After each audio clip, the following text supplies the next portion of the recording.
Hello guys. Yan, ito yung leftover na pork. Agawan ko siya ng paraan. Ito yung chicken. And then ito yung fish. Yan. Tanigi ito at saka ito tuna. So pagsasamahin ko siya. Gagawan ko ng paraan. Tapos ito, lagyan natin ng carrots. So fish. Hindi ko lalagyan ng carrot sa fish. Dito lang sa pork. Chicken pala ito guys. Ito ang pork. So lalagyan ko ito ng yung maliliit na ano ba to? Kalimutan ko yung pangalan nito. Pickle. Gagawin kong release siya. Kasi wala akong pino. Tapos lalagyan ko siya ng bawang. Masyado madami yata. Lalagyan ko siya ng onion. Tsaka bell pepper. Lalagyan ko to ng bell pepper. Tapos isa lang yan. Ganyan. Pork. Tapos lalagyan ko siya ng hotdog. Ayan. Tapos lalagyan ko yung ano. Tapos itong fish, lalagyan ko rin siya ng hotdog. Tapos, onion. Maraming onion dito. Dito sa fish. Tsaka, hindi yata bagay. Onion lang siya. Ayan siya. Oh. Igigiling ko siya guys. Pakita ko sa inyo paano ko gagawin siya. Gawa natin ang paraan yung leftover. So, magiging ulam pa sila. Yan. I-slice natin siya. Ito yung pork. Kita ba? Kasi hindi dadaan doon sa aking gilingan. Yung pork.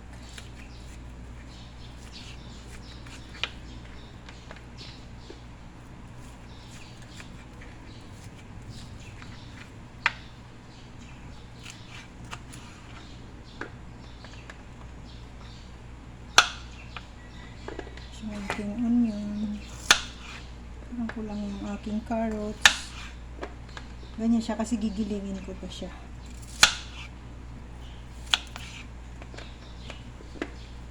Ito chicken breast ito.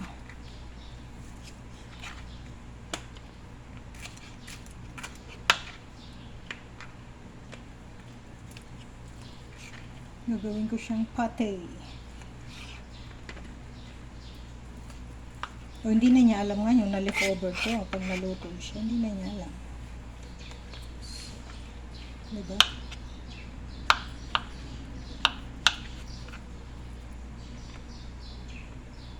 Hindi na ako maglalagay ng salt o kaya soy sauce kasi may ano na siya.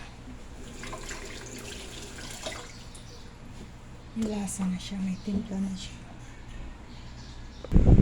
Unahin ko gigilingin yung fish.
chicken.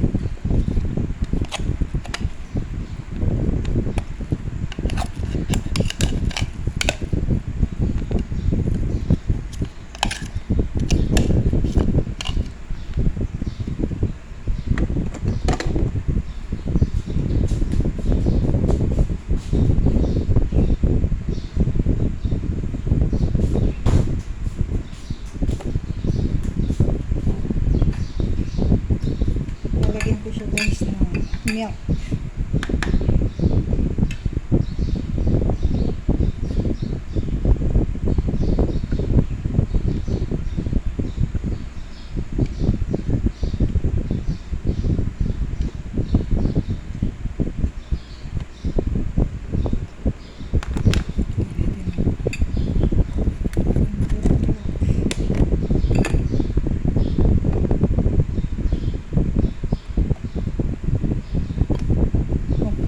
Milk siya.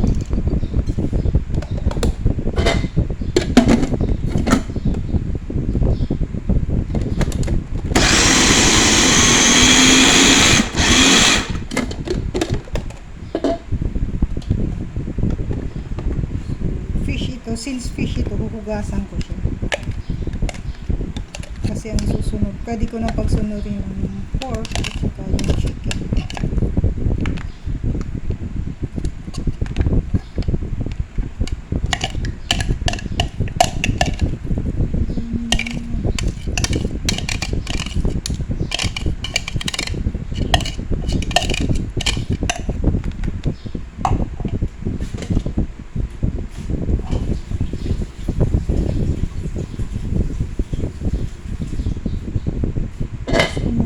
Hugasan ko muna siya. Guys, sinugasan ko na ito. Hindi na siya amoy fish.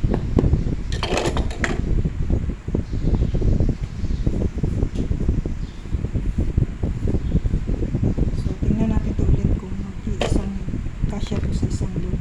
Onion. Kalimutan ko yung pangalan nito. Pickle relish. Bell pepper. Carrots and hotdog. Ito may garlic ito kasi pork.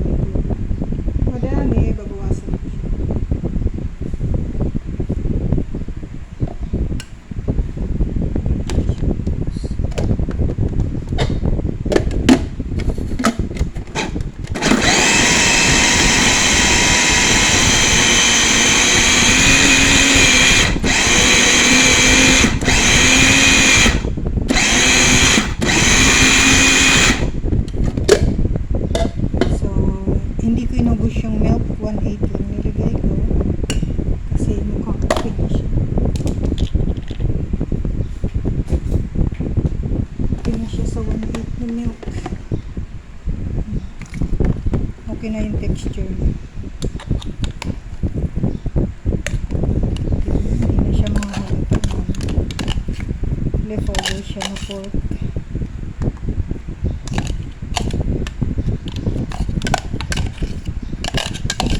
Bossy ngayon diet eh. Kaya kumain ng chicken and pork. Yung naluto ko.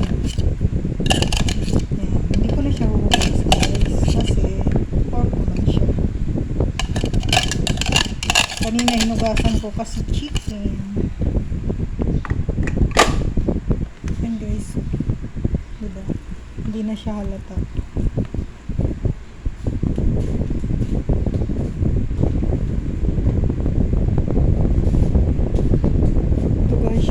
Chicken. Tignan nyo yung chicken.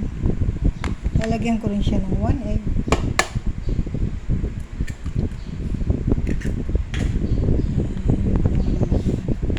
Ulit.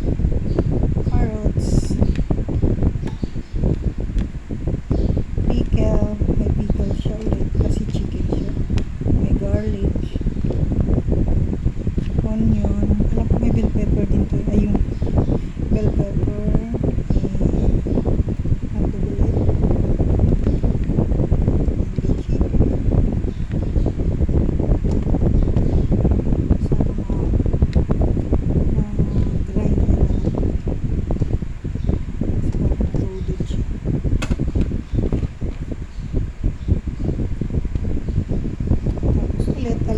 siya ulit nung 1.8 na yun.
Nahirapan ako mag-ano ng pang breakfast guys kasi ayaw ni ma'am ng dilata, ayaw niya ng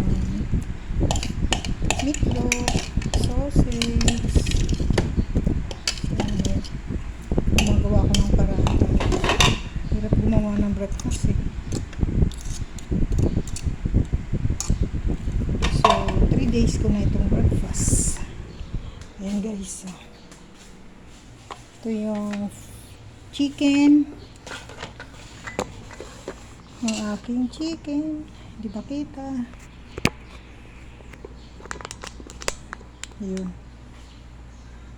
ito yung aking pork. Uy, nawala. Bakit nawala? Ayun, ito ay ang aking fish. Hindi na siya mahalata na fish eh. Ito parang kulang pa to sa ano, kulang pa sa giling. Ayun, bilog pa yung onion. Slice ko na lang siya. Marami itong fish eh.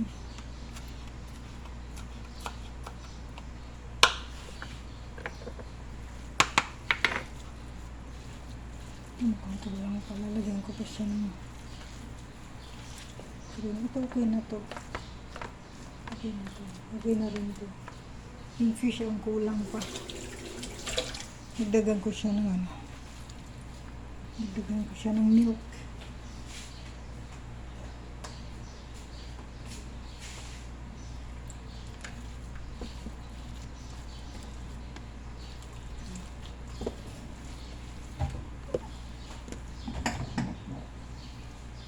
Lalagyan ko siya ng flour para mag-blend. Lahat sila lalagyan ko. Pero konti lang. Kasi maglalasa ang flour. Yan.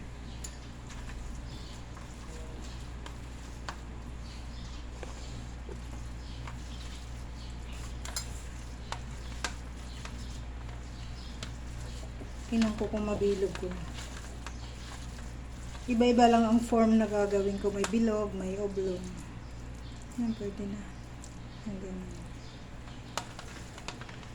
Nabibilog na siya. So, nilagay ko lang sa kanya yung dinagdag ko yung milk and flour.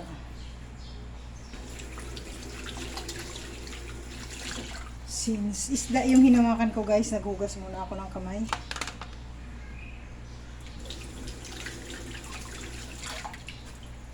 Tapos balik tayo dito sa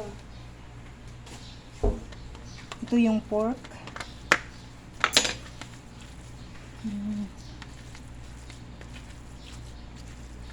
Pork ito. Hindi ko masyado mahal. Tingnan ko kung pwede na i-form. Pag pwede na siya i-form, kasi hindi rin pwede maraming flour, maglalasang flour siya. Ayan. Ayan na siya. Ganyan guys. Tapos sasamahan ko na lang siya ng 1 egg. Meron na akong breakfast. O, diba? Tatlo na tong pang breakfast ko. Naghuhugas ako ulit ng kamay para sa chicken.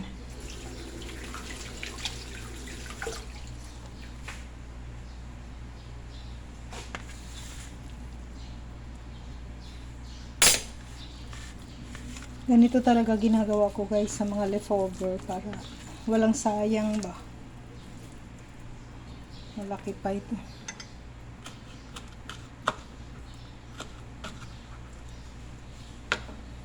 So, isa pang ulam ulit yung tira-tira.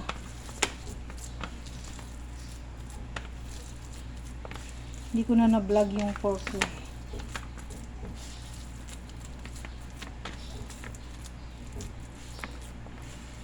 Ayan, ito maganda. Tama-tama lang yung texture niya, yung chicken. Ayan guys. Ifo-form ko lang siya ng ganyan naman.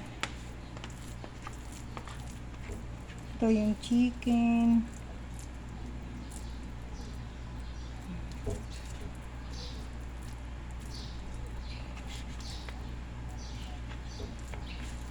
Ganyan lang gagawin ko sa kanya.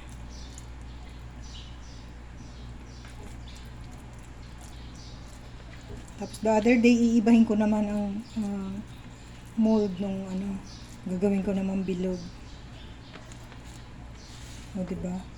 Iba-iba yung shape niya. Ito gagawin ko siyang bilog.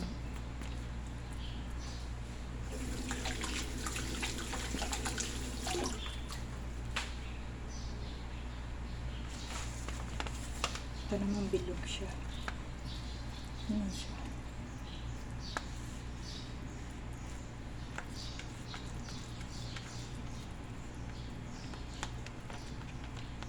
Maliliit lang. Ay, masarap kainin. Maliliit.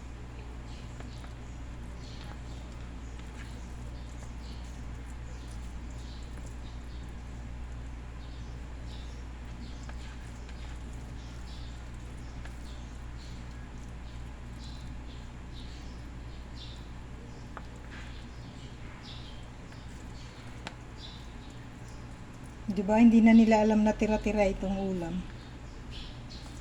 Diba guys? So, diba? Iba naman ang shape niya.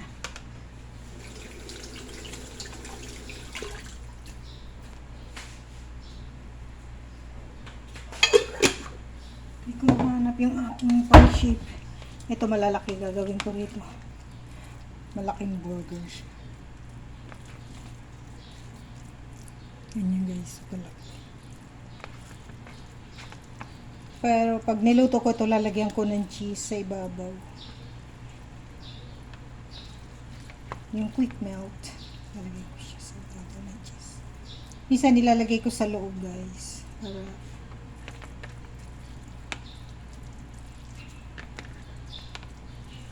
pakita ko sa inyo guys.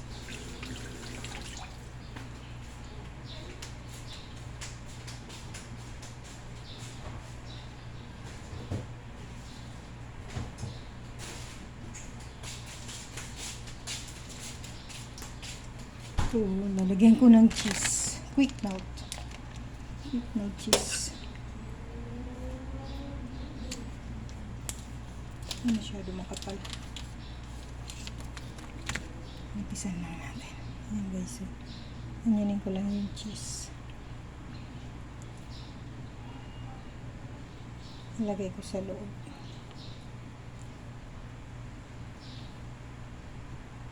Pag medyo alanganin, hatiin natin. Ay, nahulog na. Ito guys. Nalagay ko sa loob. Masyado malaki. Ang ganyan siya. May cheese sa loob. Ito ulit.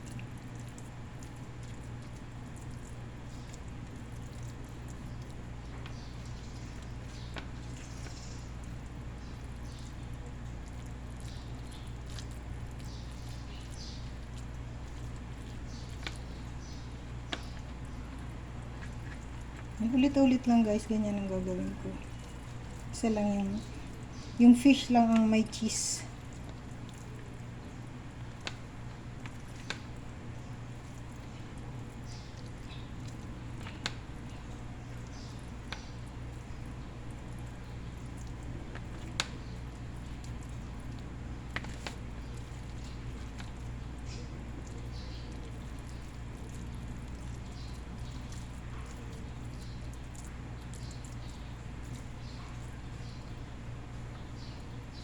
Sa ibabaw ko na lang ilalagay yung sobra. Hindi ko na pwede ibalik eh.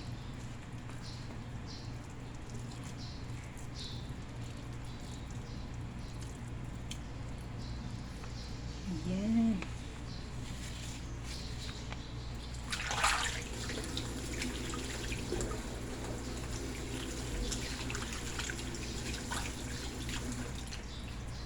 Thank you for watching guys. Sana nagustuhan nyo yung ginawa kong ano. Ni-recycle ko yung ulam. Ayan guys, ito yung pork. Ito yung chicken. Tapos ito yung fish.